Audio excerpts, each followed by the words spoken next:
আসসালামু আলাইকুম রহমতুল্লাহি ওয়া বারাকাতুহু। আপনারা সবাই মোটামুটি অবগত হয়ে গিয়েছেন যে ভাগাও ট্র্যাপ নিয়ে আমাদের মুসলিমদের সচেতন করার জন্য একজন খতিব সাহেব টঙ্গীর, তিনি জুমার খুতবা দেওয়ার পর থেকে তাকে বিভিন্ন ধরনের হুমকি দেওয়া হয়েছে, তাকে মেরে ফেলার জন্য অনেক কিছু করা হয়েছে, তাকে হুমকি দেওয়া হয়েছে, চিঠি দেওয়া হয়েছে, তাকে তার ছেলে এই বিষয়গুলো প্রকাশ করেছে, ইসকনের থেকে এটা দেওয়া হয়েছে।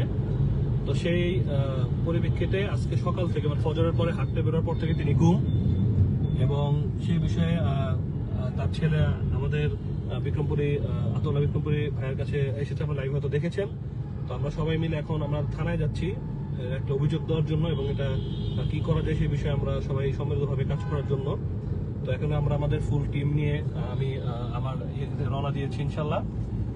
তো আপনারা যারা টঙ্গীতে আছেন, আশেপাশে দিনী ভাইরা যারা আছেন, সবাই টঙ্গী থানায় চলে আসুন। স্টেশন রোডের যে থানাটা আছে আমরা সেখানে যাচ্ছি ইনশাল্লাহ, প্রশাসনের সহযোগিতায়।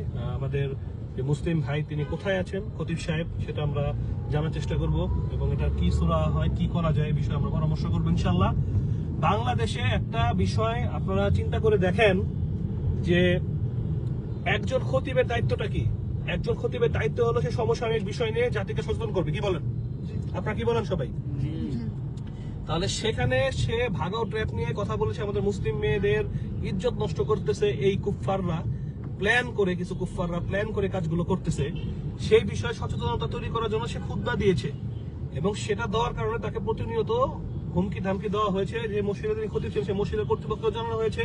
যতটুকু আমি স্ট্যাটাস পরে দেখলাম, সেখানে খতিব যে মসজিদের ছিলেন, যে দায়িত্ব ছিল, অতটা এটাকে কেয়ার করেনি। তো এখন যে এই ভাইটা গুম হয়ে গেল, আমাদের দেখবেন মুরব্বী মানুষ, ছবিটা আমি দেখেছি, এটা খুবই দুঃখজনক। এবং এটা যদি আমি শাসিয়ে দিচ্ছি, আলটিমেটাম দিয়ে দিচ্ছি, যারা তাকে গুম করেছেন তার যদি একটা পশম কিছু হয়, আপনাদের অস্তিত্ব থাকবে না ইনশাল্লাহ বাংলাদেশে। কি বলেন?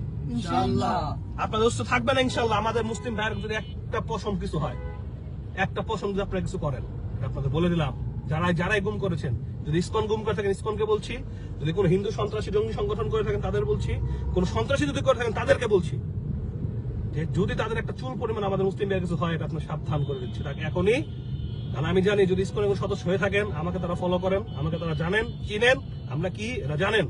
তো আপনাদের বলে দিচ্ছি, তাকে ছেড়ে দিন, তাকে তার বাসায় সুন্দরভাবে পৌঁছে দিন। আর এর বিষয় খুব খারাপ হবে, খুব খারাপ হবে। আমাদের মুসলিম ভাই যদি একটা কিছু হয়, ইনশাল্লাহ বিন্দু পরিমাণ রক্ত থাকতে শরীরে এই ভাইকে আমরা উদ্ধার করবো ইনশাল্লাহ।